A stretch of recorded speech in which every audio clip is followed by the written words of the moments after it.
Olá, bom dia a todos. Em meu nome, em nome da Systex, gostaria de agradecer a presença de cada um de vocês. Em especial, agradecer mais uma vez para o professor Saulo Salviano por ter aceito o nosso convite, aceito esse desafio de estar aqui no maior congresso de odontologia do Brasil. O professor Saulo vai conversar um pouquinho com vocês agora nesse período da manhã, a sua experiência com biomateriais.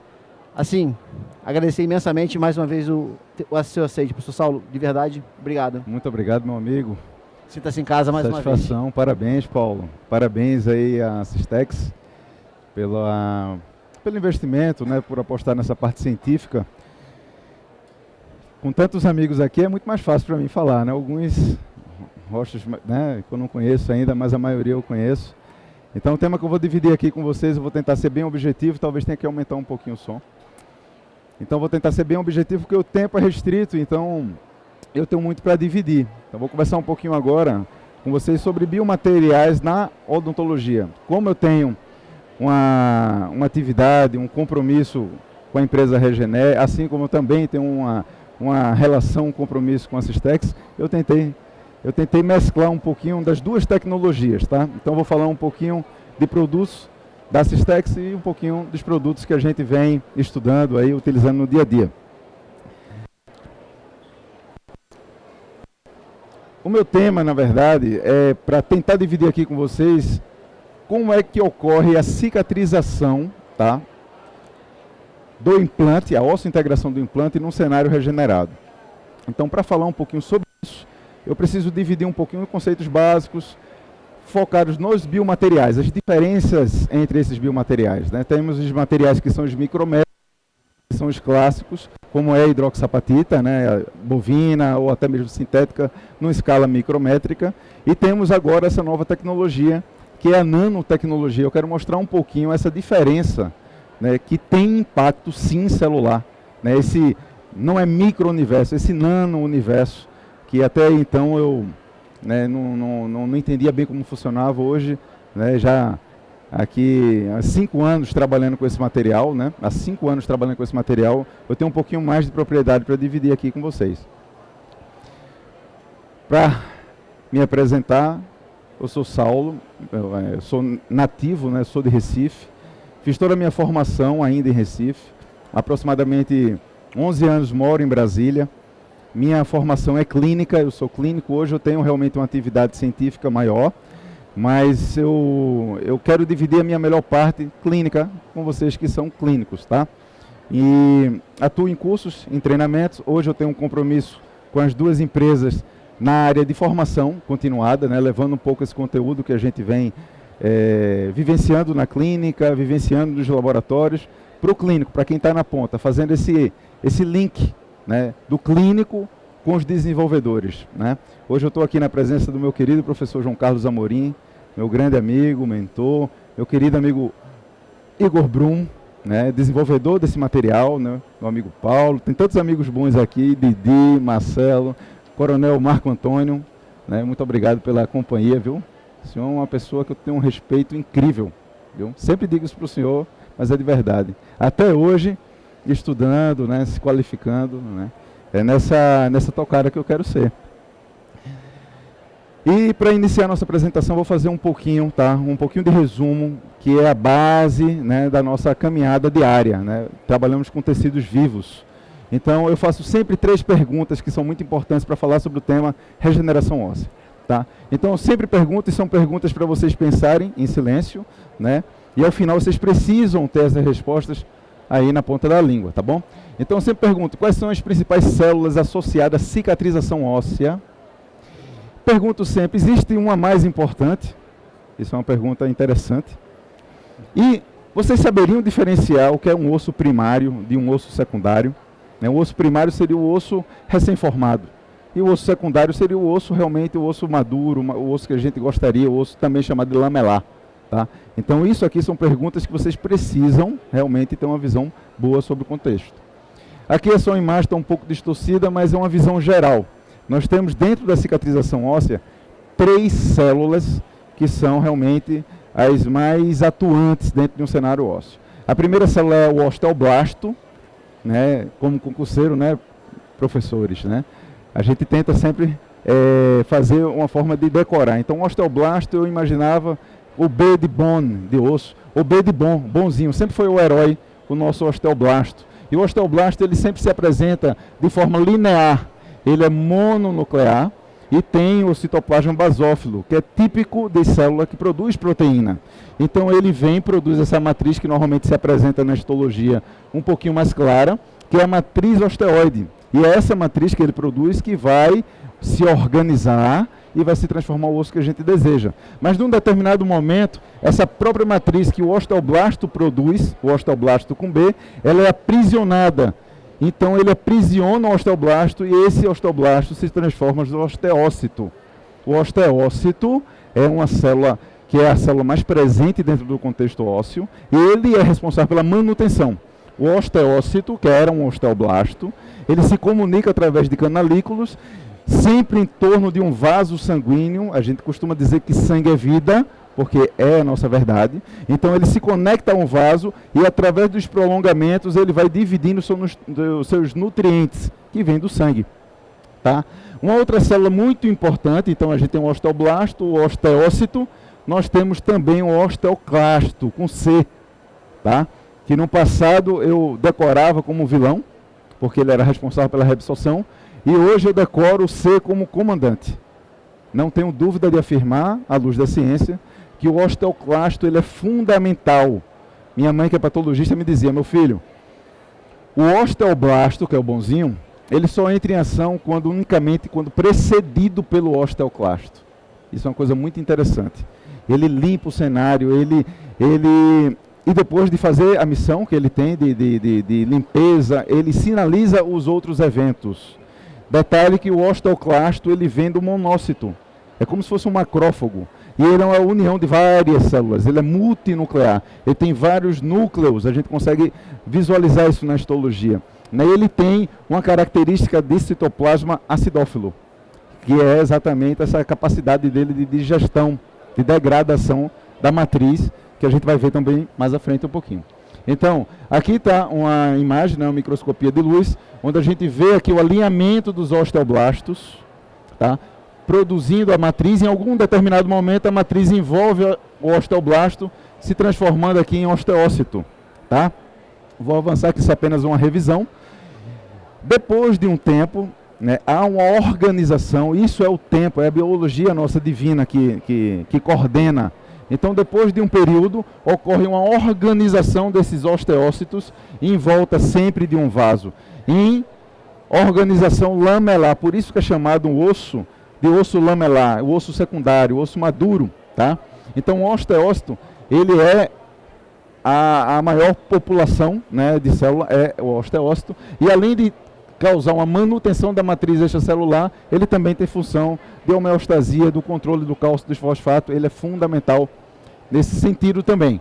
E o osteoclasto, que hoje para mim é o meu, o que eu mais admiro, conhecendo um pouquinho mais a função dele, que é o nosso comandante, vamos dizer assim. Ele tem um aspecto multinuclear, 1, 2, 3, 4, 5, 6... Ele é uma célula gigante, ele é um destroyer, vamos dizer assim.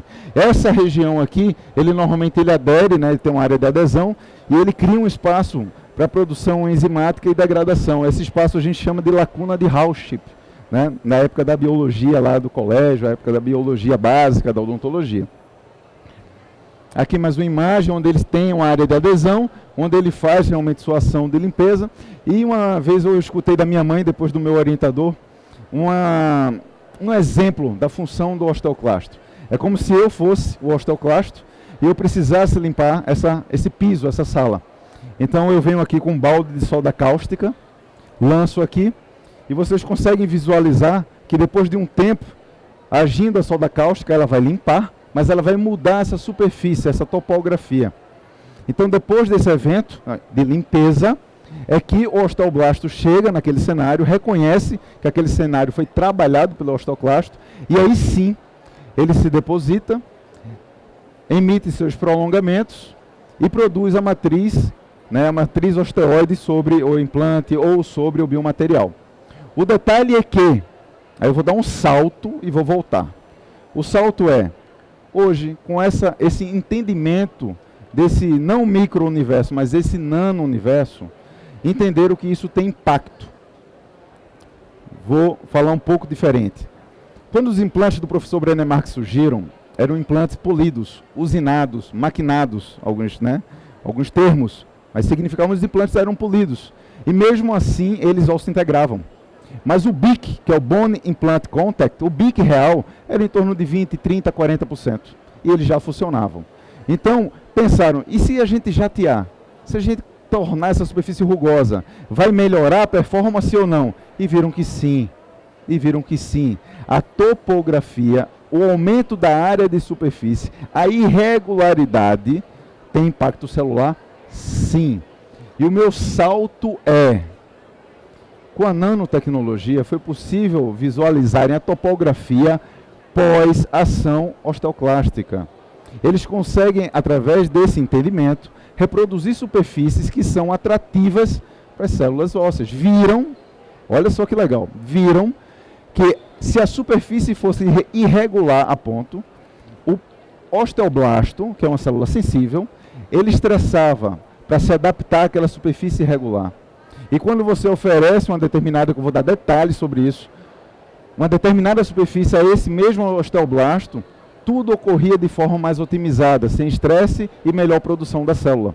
É como eles entregam, hoje com biomateriais, uma superfície próxima, que o osteoclasto olha e, poxa, está tranquilo. E ele faz rapidamente a sua missão, a sua função.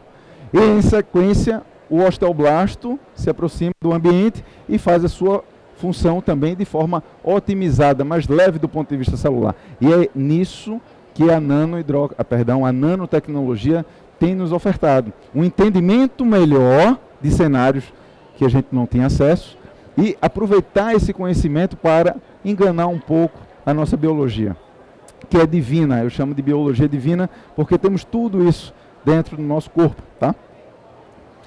Aqui é uma imagem, eu gosto muito de algumas referências, porque eu trabalho com essa parte de biologia. Então aqui é uma imagem de osso imaturo, recém-formado, osso primário, onde a gente encontra um tecido muito vascularizado, que é o tecido de granulação, tá? E aqui a gente consegue ver um tecido maduro, um tecido mais organizado. Esse tecido, ele é cheio de vasos, de osteoblastos, de osteócitos, de uma forma desorganizada e principalmente de colágeno. E com o tempo ele vai se organizando em volta dos vasos, causando estruturas como essas que nós conhecemos como os sistemas de Havers, que é exatamente a organização em volta do vaso sanguíneo. E temos também essa imagem que encontramos na cortical, e esse aqui é um osso também maduro, mas um osso medular. Só anatomicamente é diferente. Aqui a gente consegue ver na histologia a imagem do tecido ósseo primário. Observem, também chamado de imaturo, ou baby bone, ou new bone, tá? Onde a gente consegue ver ilhas de tecido conectivo. Aqui é vaso sanguíneo, e aqui tecido ósseo neoformado, com osteócitos. Aqui a gente consegue ver o osteoblasto formando matriz. Então isso aqui a gente encontra no alvéolo, em tecido embrionário. Quando você remove aquele dente, que ele sangra, forma um coágulo, o coágulo é substituído por um tecido de granulação e aí começam os processos. É esse cenário histológico que a gente vê. E quando a gente aguarda o período de maturação, aí conseguimos ver o vaso sanguíneo em volta, organizado de várias lamelas, de várias camadas com osteócitos, tá? Então aqui só um corte do Junqueira, onde a gente consegue ver o canal de Havers, que é um vaso, e como se organiza as lamelas, com os osteócitos, sempre em volta, sempre em torno, sempre na periferia do vaso, tá? Aqui a gente consegue ver uma estrutura maior, onde a gente vê o canal de Havers, as lamelas em volta, o que dá a estrutura do osso. Tem o perpendicular, que é o canal de Havers, e aqui o horizontal perpendicular é o canal de Volkmann. Só para fazer uma breve revisão da biologia básica nossa, tá? Então, por que eu falo sobre isso? Porque eu vou falar agora como é que na histologia se comporta o biomaterial que nós trabalhamos. Vou focar um pouco em casos com biomateriais micrométricos, por exemplo, de origem bovina, e depois eu vou mostrar o que é que tem de diferente com com essa nova tecnologia, vamos dizer assim. Então eu selecionei um caso que foi feito um levantamento de seio, combinamos um aumento vertical por conta de indicação clínica para que não ficasse tão longas as coroas, que utilizamos materiais micrométricos, tá? Líder de mercado. Então aqui o elemento 26-27, condenado por motivos periodontais, durante a remoção houve uma comunicação bucosinusal, fechamos, esperamos em torno de 6 meses e aí fizemos a tomografia para planejar a abordagem cirúrgica. Então aqui com a tomografia, nessa região onde eu estou apontando com o dedo, a gente consegue ver onde houve a fenestração. Também conseguimos ver a saúde do seio, tá? Então a membrana íntegra e há uma fusão do periósteo com a membrana de Schneider. E quando vamos para a parte clínica, temos que ter esse cuidado no deslocamento para que não haja ruptura. Então aqui a visão intraoral, houve uma perda horizontal e uma perda vertical. Poderíamos ficar com o dente muito longo, então pensamos em fazer a técnica da Sausage Technique, que é uma técnica que a gente trabalha fixando a membrana, né, e condensando o biomaterial. No momento do acesso, a gente vem dividindo aqui o periósteo e infelizmente rompeu. Normalmente quando tem situações assim, o que nós fazemos? Ampliamos a janela, buscando a membrana mais íntegra, tentando descolar. Quanto mais você conseguir acesso para descolamento da membrana, menor tensão, menor chance dessa ruptura ampliar. Antigamente, rupturas como essa indicavam que você deveria abortar ali a cirurgia e abordar novamente no outro cenário. Hoje conseguimos, com fenestrações e membranas de colágeno, avançar sem prejuízo, né? Então, foi isso que foi feito. Ampliamos a janela, descolamos sempre. Atenção para o descolamento completo. Em cicatrização óssea, nós temos a cicatrização, ou melhor dizendo, nutrição vascular e celular. Quando falamos sobre regeneração óssea, é importante a parede, a presença de osso exposto. Então, o deslocamento deve ser completo, até a parede mediana para a cavidade nasal, tá? Não só a lateralização do seio, em si, a elevação da membrana completa, expondo o máximo de osso possível, assim você vai ter uma melhor performance óssea. Então avançamos, colocamos uma membrana de colágeno, protegendo a área fenestrada, preenchemos o seio com biomaterial e avançamos com a técnica da Sausage, onde a gente trabalha com a membrana de colágeno, fixando com taxas pela palatina. Depois a gente everte a membrana para vestibular, fixando de distal para mesial, socando. O detalhe da técnica do Sausage é a estabilidade. A estabilidade é uma frase que a gente sempre diz em curso, é a base. Estabilidade é a base para a cicatrização óssea e para a cicatrização do tecido mole. Seja uma regeneração óssea, tem que estar bem estável o bloco, se for bloco fixado com parafuso, se for a técnica do Sausage, fixada com taxas bem presas e socadas para dar estabilidade, para dar quietude àquele ambiente, assim como o tecido mole. Você vai fazer um enxerto de tecido queratinizado, por exemplo, no palato, você tem que caprichar na sutura, porque se o tecido ficar quieto, ele vai ser vascularizado. Se tiver movimento, vai ter necrose do tecido. Isso é fato. Então depois a fixação da última taxinha, né, o tecido bem robusto, socado, firme, estável. Aqui a imagem já com 8, 9 meses, tá?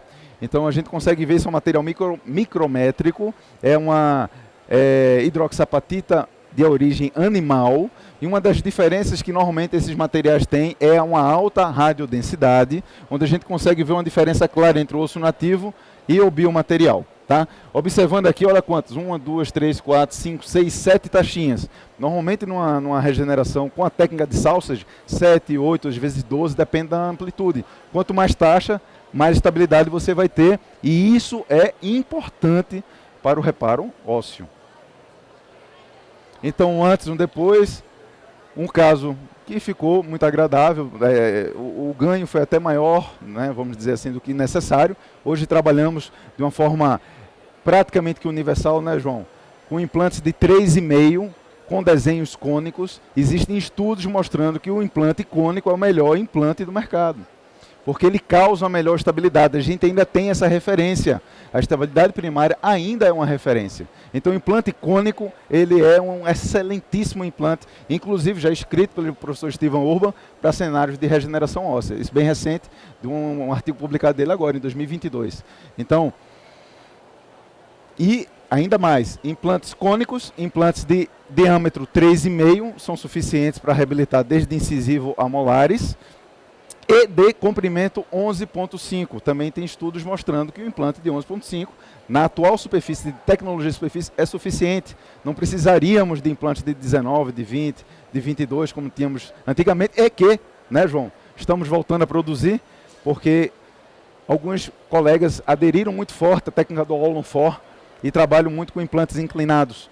Peter Gordel aqui tem uma grande referência aqui para mim, Rodrigão, você, né, pioneiro com os implantes inclinados, ancoragens transnasais.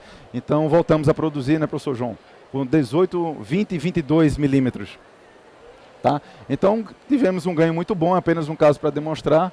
Aqui, claro, um caso ultra favorável, porque saúde da membrana sinusal. Outra coisa muito importante, olha a qualidade do tecido mole. Existe uma relação direta entre a qualidade do tecido mole e a performance óssea. Existem estudos mostrando que o periósteo de um paciente com gengiva espessa, ele tem uma capacidade de nutrição melhor, superior ao perfil fino, isso é fato. Por isso que hoje, em cenários muito diferentes, ou melhor dizendo, difíceis, trabalhamos até com a mudança de fenótipo para realmente encarar uma regeneração em determinados sítios. Vou falar de novo, às vezes a gente trabalha a região fazendo um enxerto de tecido queratinizado para melhorar aquele fenótipo da região, para que a gente consiga, né, bons resultados com regenerações. Então aqui já o caso reabilitado, a coroa bem próxima à dimensão natural, né, sem ser tão longas. Então um caso muito favorável e ainda reforço, a qualidade do tecido muito especial para o reparo. Tá? Então, aqui o resultado. E eu queria mostrar para vocês um pouco do que acontece na biologia aí dentro. Então, eu peguei um estudo clássico do Schwartz, né, que é o Frank Schwartz, um alemão, que trabalha com histologia junto com Becker. E eles fizeram uma análise de um seio, né, regenerado com um material sintético, uma hidroxapatita micrométrica sintética com beta-tricalfosfato, que era o Bone Ceramic da Straumann, que foi descontinuado, e comparando com o Bios, líder de mercado, que é uma hidroxapatita pura micrométrica de origem animal. Então aqui nessa primeira imagem a gente consegue ver a visão aérea, eu vou falar várias vezes a visão aérea e a visão aproximada. Então a visão aérea da partícula do Bone Ceramic, que é a parte sintética. E aqui em volta a gente consegue visualizar a formação óssea do new bone, tá? O baby bone, ou o osso primário, onde ele forma e aprisiona esses grânulos, que é interessante porque mantém o volume e a vivacidade ocorre entre os grânulos, aprisionando o grânulo. Já essa outra imagem já é o Bios. O Bios, para ser avaliado dessa forma, ele sofre um processo de desmineralização. Então é como se ele desaparecesse para poder haver um corte ali naquela região. Então ele aparece branquinho aqui, ó. Então isso aqui é a molécula do Bios. E aqui em volta a gente vê todo osso neoformado, que é o baby bone, ou osso primário, né? Ou o new bone também. Então é isso que ocorre nos materiais micrométricos, bem documentados, né? Isso aí é clássico, a gente trabalha há anos, né? E tem nos ajudado na nossa clínica diária. Tá? Aqui é só alguma referência se vocês quiserem ler esse artigo. Tá? Outro artigo que eu acho muito bacana é do professor Maurício Araújo, onde junto com o professor Linde, e a área de pesquisa dele era a manutenção do osso, né? A manutenção do osso pós-extração do dente. Então eles chamam esse osso vestibular pós-extração de osso dentodependente, porque depende do dente, uma vez que ele também é nutrido pelo ligamento periodontal. Então uma vez que você remove esse dente, ocorre uma necrose, que é inevitável na face vestibular. Então a linha do professor foi, você vai remover o dente, vai ser um implante imediato, é um consenso você trabalhar com biomaterial para que ajude a manutenção daquele volume. E aqui ele mostra um cenário onde houve a extração do dente, inserção do implante, inserção do biomaterial, e aqui está o Bios e o new bone aprisionando essa molécula de Bios. Tá? Então é assim que ocorre na histologia com os biomateriais micrométricos, que nos ajudam, a gente, né, precisa reconhecer. Mas o que seria o próximo passo? O próximo passo seria o sonho, talvez, da regeneração. E o que seria a regeneração? Uma possível substituição completa desse produto, desse biomaterial, por um osso nosso, viável, um osso vivo. Esse seria o sonho. E aí eu vou apresentar esse novo cenário para vocês, né? O cenário da nanotecnologia, tá bom? Então, um caso similar, no sentido que o seio saudável, né? Sempre que eu posso eu faço inserção do implante simultâneo, mas houve uma fusão de cortical, então eu achei prudente primeiro trabalhar com a regeneração, depois de cicatrizado, e para a inserção do implante e trabalhar com a reabilitação. Então, mais uma imagem aproximada na região do 26 e 27, saudável, parede fininha, não tinha como trabalhar com implante imediato, então trabalhamos com a técnica do Caldwell Look, acesso lateral, descolamento completo, tentando descolar completamente até a parede medial. Quanto mais osso exposto, melhor para a performance óssea. Isso aqui é uma imagem depois de 9, 10, 11 meses, tá? Primeira diferença desse biomaterial, primeira diferença importante de dividir com vocês, é a radiodensidade. A radiodensidade desse material se aproxima mais da radiodensidade do osso nativo, o que me causou um pouco de estranheza no início. E quando eu fui, né, me reportar aos desenvolvedores, me explicaram, é a característica do produto. Mas é realmente uma característica dele. Então, uma das coisas que vocês vão ver de diferença entre o micrométrico e o nanométrico, com o Blue Bond, né, que é essa nanohidroxapatita combinada com o nano-beta-tricalfosfato, é realmente uma radiodensidade próxima ao osso nativo. Então aqui, olha, um descolamento completo até a parede medial, a imagem, né, tomográfica da região regenerada, e o que nós fazemos, que é a minha linha de pesquisa, junto com o professor Silvio Consone, né, que é meu orientador na Unicamp de Campinas. Eu tenho sempre uma orientação também do professor Luiz Violim, que é médico histologista, não sei se vocês conhecem, mas é realmente uma referência a nível nacional e fora, né, um camarada super sério. Então eu faço análises de sítios regenerados para conhecer como é que é essa performance desse material dentro do cenário biológico. Então, voltando aqui para fazer um comparativo, esse aqui é um micrométrico, xenógeno, hidroxapatita pura, radiodensidade que a gente encontra na imagem é essa.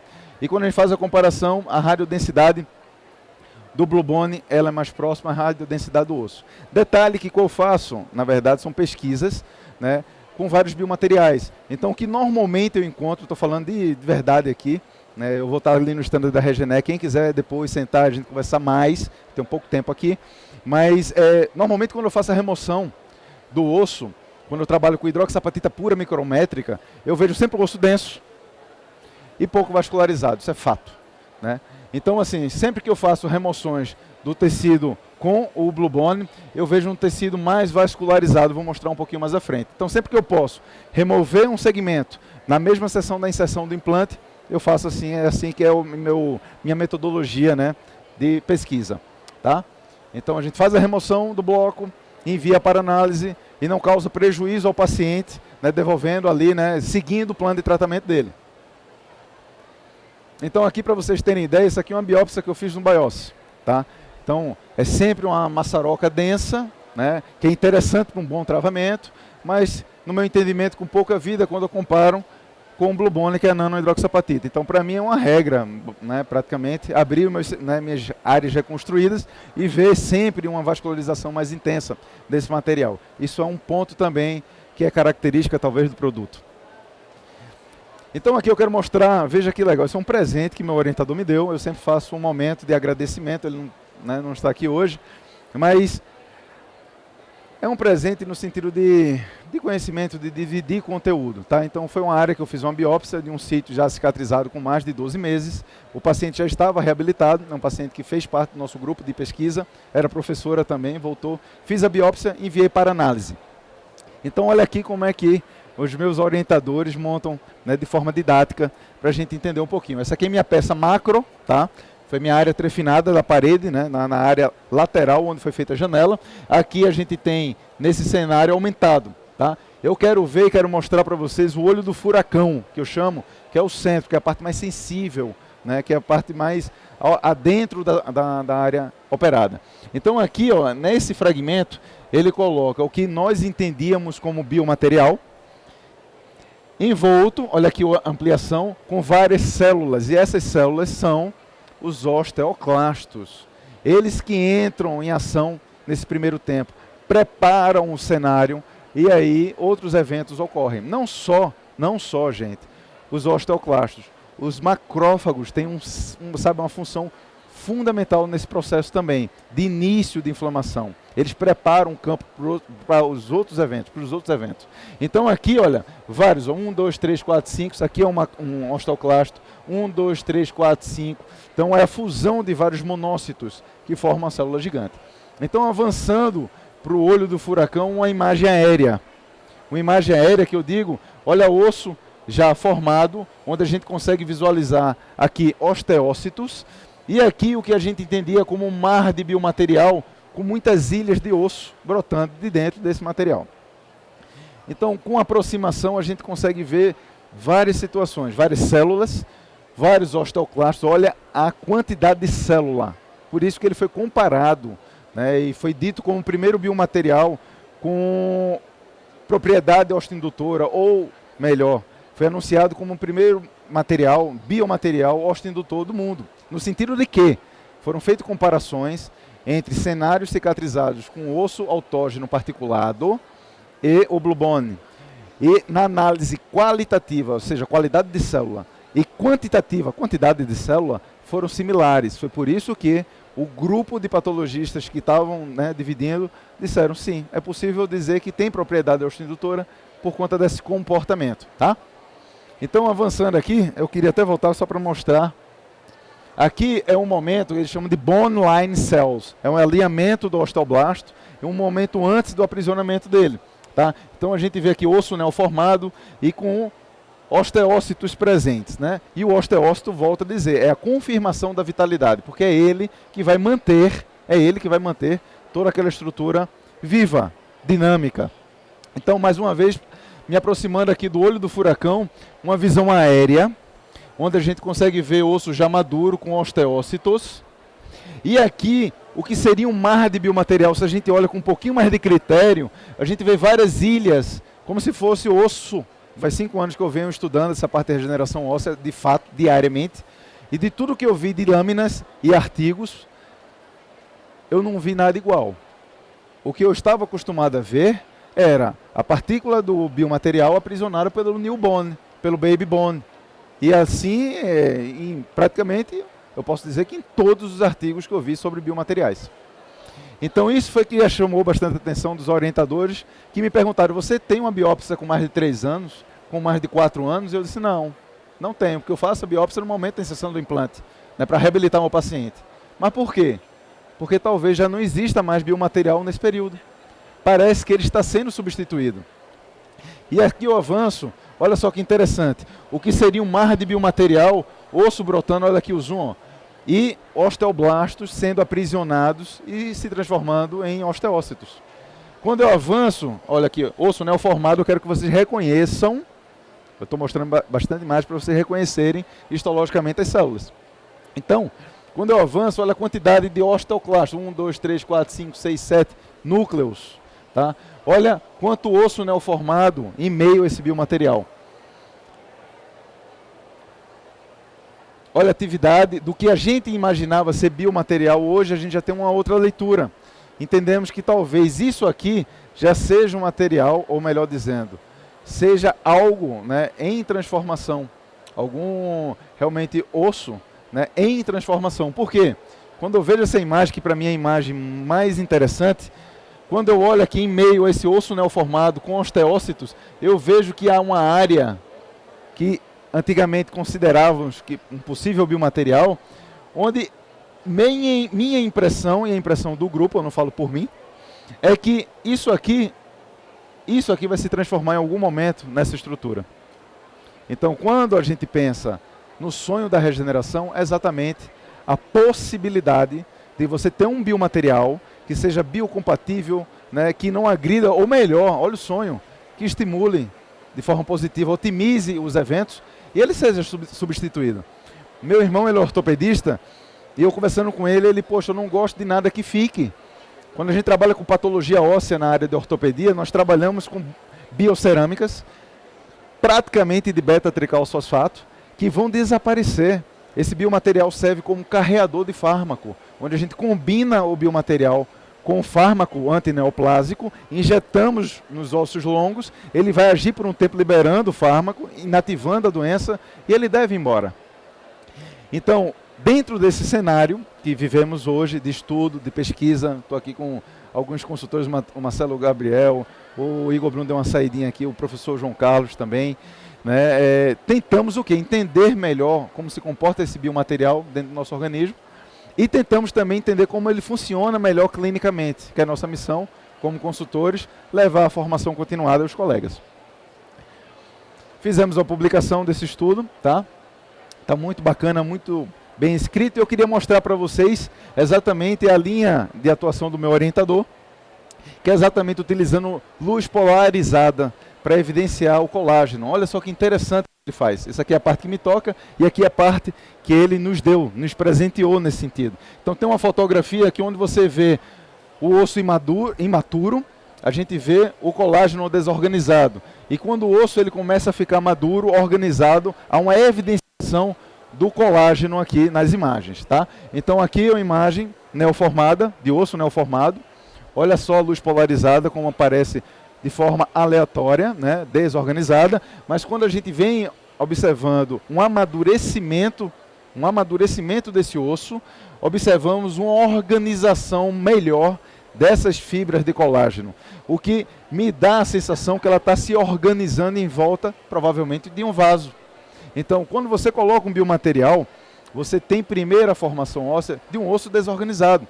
E a diferença celular olha só, entre o osso primário e o osso secundário, o osso lamelar, é apenas organizacional, porque o conteúdo celular é o mesmo. O conteúdo celular do osso primário e do osso maduro é o mesmo, só a organização que muda, e isso só vem com o tempo. Isso só vem com o tempo. Então, mais algumas imagens. Olha aqui o comportamento do osso maturo, neoformado, mas já maduro. Organização. Então, vocês precisam ter em mente, né, essas respostas. As células que são envolvidas e diferenciar o osso primário e secundário, que é o tempo que entrega. Tudo isso eu falo sobre a nanotecnologia, que é um ambiente que não tínhamos acesso, para poder otimizar esses eventos. Tá? E eu queria dividir com vocês, quem tem interesse sobre cicatrização e osseointegração, que é o tema, tá bom?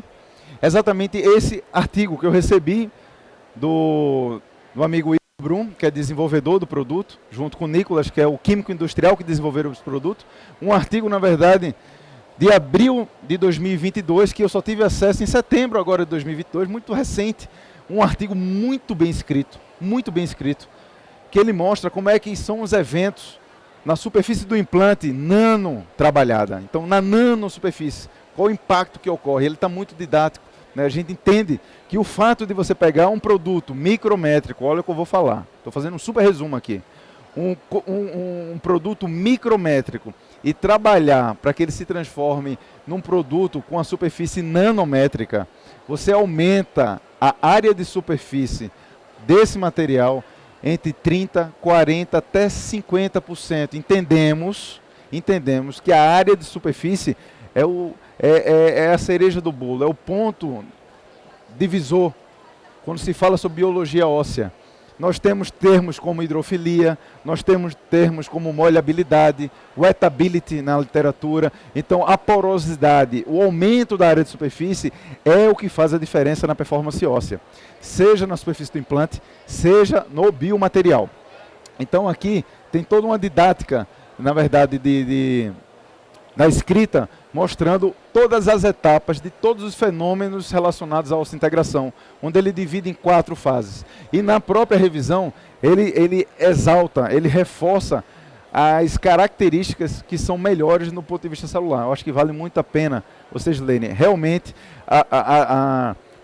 o grande diferencial, todos os produtos que eu já usei uma gama, está na hidrofilia, se eu pudesse fazer um resumo muito grande. Ou na área de superfície, ou na porosidade. E o que é que acontece? Com a nanotecnologia, eles conseguiram visualizar que, dá números, se você tiver um vaso menor do que 300 nanômetros, não forma vaso. Se você tiver um poro, melhor dizendo, com diâmetro menor do que 300, não forma vaso. E se entenderam, através de muitos estudos, que se você conseguir fazer uma superfície, seja um poro, ou seja uma cavidade, uma depressão na superfície, que seja entre 400 e 500 nanômetros, seria interessante, porque já daria para formar vaso e coincidiria com o diâmetro do osteoblasto. Então, através desse conhecimento, eles conseguem ofertar um produto que vai vascularizar e vai ser uma cama perfeita para aquele osteoblasto. Isso só foi possível a partir do entendimento desse mundo que não é micrométrico, é nanométrico. Então, aqui nesse estudo está muito bacana, sabe, muito para gente que trabalha com aula, está muito, sabe, porque tem um pouco tempo, mas vale muito a pena terem acesso. E tanto é que eu tive acesso a um outro artigo muito interessante. Veja só que interessante. Eles estão conseguindo desenvolver superfície, porque não só tem uma forma de nanosuperfície. Tem nanoestrutural, nanotubular, tem uma gama. E cada um é mais interessante para determinado cenário. Então viram, através de estudos, que uma modificação determinada nanométrica da superfície causou uma dificuldade da adesão bacteriana, cara. Eu estava conversando com o professor Carlos Nelson Elias, né, que é o professor do IME, que nos ajuda a entender melhor esse universo. Ele sim, há 10 anos que eu trabalho com nanosuperfície, eu entendo sim, algumas nanosuperfícies são difíceis para algumas bactérias aderirem. E olha, eu entendi na biologia da odontologia que era característica da bactéria aderir a qualquer superfície dura, seja implante, seja prótese, seja uma prótese no coração. E agora estão desenvolvendo superfícies que algumas bactérias têm dificuldades de aderir. E eu perguntei, professor, vamos lançar um implante talvez que seja antimicrobiano? E ele, não é isso. Vamos lançar componentes da prótese que elas vão ter mais dificuldade de adesão. Isso é um sonho, né? É um sonho. Então, assim, tem uma ciência linda aí por trás que estamos tentando entender cada vez mais. Isso aqui eu vou dar um spoilerzinho para vocês, que é um artigo recente aqui do professor Igor Brum, com imagem lindíssima, tá? Com o apoio do professor Carlos Nelson Elias no IME, né? Que trabalha com microscopia eletrônica de varredura. Isso aqui foi uma biópsia realizada no alvéolo, com 30 dias, onde há uma lesão vascular. E olha que interessante, aqui é a parede do endotélio, aqui a gente consegue ver células endoteliais tentando reparar essa parede lesionada. E aqui, ó, as fibrilas, né, iniciais, isso aqui é o processo bem no início. E na mesma biópsia, a gente caminha e já vê fenômenos mais avançados. Então, através desse entendimento desse contexto, né, que a gente consegue ofertar e testar e ver o comportamento celular em vários cenários. Então, olha só, esse aqui já é da mesma biópsia, um pouquinho além, onde a gente consegue ver uma nanopartícula. Isso aqui é o biopolímero, tá? O meu amigo Igor Brum, que fez essa modificação de cor, onde a gente evidencia já o feixe de colágeno, tá? A nanohidroxapatita, onde ele mudou essa coloração, porque dentro da cavidade ocorre formação óssea. Então, aqui eu já consigo ver um osteócito, tá? Que a gente está vendo aqui dentro da lacuna do osso. Então, através desse entendimento, desse monitoramento que eles fazem, é que a gente está tendo acesso a universos ainda não conhecidos, pelo menos por mim, né? Então, é sempre quando eu agradeço nessas oportunidades, Igor, né, o professor Paulo, o professor João, a oportunidade de aprender e tentar dividir. Tá? Então, aqui, olha, isso aqui é um nanoporo, onde há a formação óssea. Tá? Isso aqui é apenas um videozinho, que também é elaborado aqui pela equipe, que mostra mais ou menos o uso desse biomaterial. A gente hoje recomenda a condensação.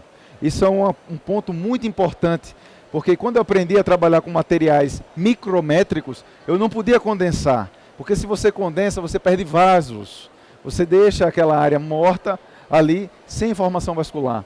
E hoje eu entendo, trabalhando com esse produto há 5 anos e vendo o que se ocorre dentro do cenário biológico, eu recomendo fortemente a condensação.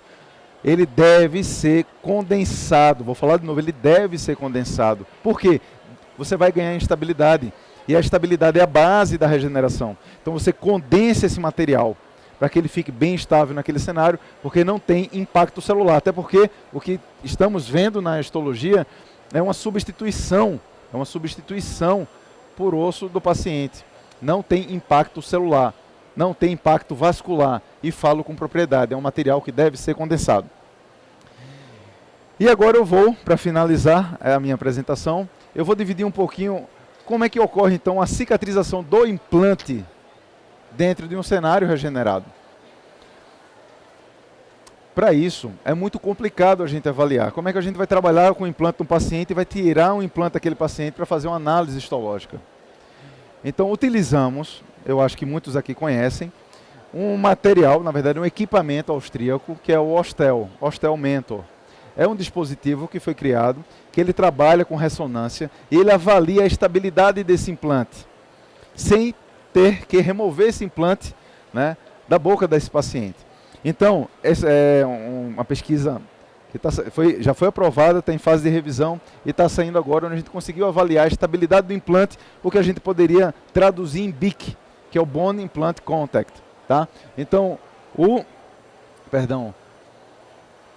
Ostel, isso aqui, na verdade, ele já tem mais de 1.700 publicações. Né? Então, o Ostel é um dispositivo que utilizamos na rotina clínica para avaliar com mais precisão, com mais segurança, se aquele implante ele é capaz de receber carga ou não. Porque o torque, querendo ou não, varia, seja da mão do operador, às vezes quem faz torque com o motor, ele tem essas pequenas variações. Então o Ostel, até agora, é o material ou o equipamento mais seguro, né, de avaliar.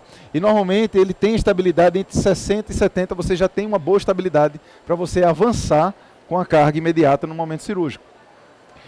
Mas não é só isso. O que é que impacta no BIC? Olha só, alguns artigos levantam que o desenho do implante, hoje tido como implante cônico a melhor opção. Então, o desenho do implante, a textura do osso, a densidade do osso, isso vai impactar naquela estabilidade primária. A tua técnica de subinstrumentação, a tua técnica de osseo-densificação, ou seja, você criar um cenário com a condição óssea mais densa, tem impacto no BIC. O BIC é o Bone Implant Contact, que você tem que avaliar, por exemplo, no momento da instalação do implante, para ver se você consegue avançar, né, com a carga imediata ou não. Quando você instala o implante, ocorre um dano, ocorre uma necrose após alguns dias. Se você trabalha com a carga imediata, os fenômenos biológicos se mostram na biologia melhores. Quando você não trabalha com a carga imediata, ocorre uma necrose, que após 10, 12 dias, o implante ele perde muito a estabilidade. Por isso que é muito temeroso você trabalhar com mais de uma semana com carga imediata. Né? O que a gente preconiza e a literatura fala, até 72 horas é muito previsível. Mas cada pessoa, né, cada biologia responde de uma forma.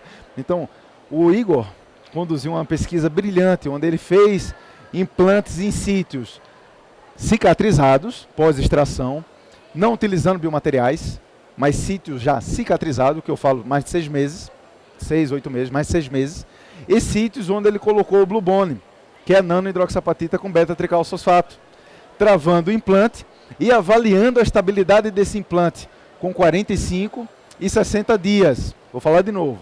Rebordo cicatrizado sem biomaterial, só coágulo, rebordo cicatrizado com Blue Bone. Após a cicatrização completa do alvéolo, ele inseriu implantes cônicos, que é o implante cônico da empresa, que é o Avante, que é um implante que ele foi desenhado com rosca arredondada, com ápice ogival, com o objetivo de melhorar aquela densidade, e avaliou a estabilidade desse implante através do BIC, com 45 e 60 dias. Detalhe, os implantes que entraram nesse grupo estudado foram implantes com travamento acima de 35 newtons, ok? Que é a nossa referência atual para a carga imediata. E não mais do que 60 newtons, com aquele cuidado de avançar e recuar para realmente deixar o implante até 60 newtons. Utilizando o Ostel no momento da inserção, o Ostel você coloca um dispositivo no implante e através de ressonância ele te entrega, né, essa escala que vai até 100, tá? E nós entendemos que a partir de 60, né, até 70 já é um cenário viável para se trabalhar com carga imediata. E aqui eu queria mostrar um pouco da superfície do implante, que é uma superfície nano. Existem vários, como eu falei, superfícies. Tem ela vulcânica, tem ela triangular, tem ela em cubo, tem ela, enfim, quadrangular, depende do cenário que você for utilizar. Então é realmente uma superfície trabalhada a nível nanométrico, com microscopia eletrônica de varredura, em parceria com o IME, que é o Instituto Militar de Engenharia, no nome do professor Carlos Nelson Elias. Então, esse é um artigo super recente, onde a gente pega aqui essa linha principal, que coincide com os dois grupos de 45 e de 60 dias. 45 e 60 dias não teve diferença estatisticamente significativa. Ou seja, com esse estudo, foi possível dizer, Danilão, esse implante se integra com 45 dias. Não houve diferença com 60 dias, que já tinha sido um número, né, um tempo alcançado em outros estudos. Então, através da nanotecnologia, otimizando os eventos biológicos, hoje a gente pode dizer que 45 dias é seguro, você trabalhando com implante acima de 32 newtons. Entenderam isso? Mesmo em área enxertada, perdão, isso é tão importante, obrigado, João. Mesmo em área enxertada, o alvéolo coágulo e o alvéolo blue bone, com implante acima de 32 newtons, alcançou estabilidade com 45 dias. Gente, gostaria muito aqui de convidar vocês para conhecerem nosso time de consultores. Para mim é uma honra, cara. Muito obrigado pelo convite. Para mim é um prazer fazer parte, né, desse evento. Eu adoro vir a congresso, estamos sempre, né, no CIOSP, no IN, né? E vamos convidar também vocês no dia 17 de maio, vai ter o congresso da Neodent, né, em Curitiba, e vários amigos que são speakers também de outras empresas vão palestrar lá. Então estamos levando grupos para visitarem, vamos fazer o Regener Day, né, na verdade o Regener Experience na fábrica com os desenvolvedores, os consultores, e vamos fazer também o Systex Day, que é o Systex Experience na fábrica também, nos dias 17 e 18 de maio. Então, vocês que tiverem interesse, podem se aproximarem aqui da equipe da Systex, e estamos juntos nessa caminhada, e da Regener, e vamos fazer um evento muito bacana lá na fábrica. Né? Vocês serão muito bem-vindos, tá bom, meu amigo? Muito obrigado pelo tempo de vocês, pelo carinho. Alô, som. E vamos nos encontrar. Acredito que gratos somos nós, né, de termos estado aqui nessa manhã e ter aproveitado tanto conhecimento, né? Uma pessoa, do professor Saulo, que sabe tanto de biologia óssea, pôde compartilhar conosco. Obrigado. Nós é que somos gratos por termos estado aqui com o senhor nesses minutos. Obrigado em meu nome, em nome da doutora Flávia, em nome da Systex, por mais uma vez a sua disponibilidade, o aceite de imediato, como eu costumo dizer, por esse desafio de estar aqui no CIOSP, né, maior congresso de odontologia do Brasil, está compartilhando conosco seu conhecimento. Obrigado, professor Saulo, mais uma vez. Um prazer, querido, um prazer.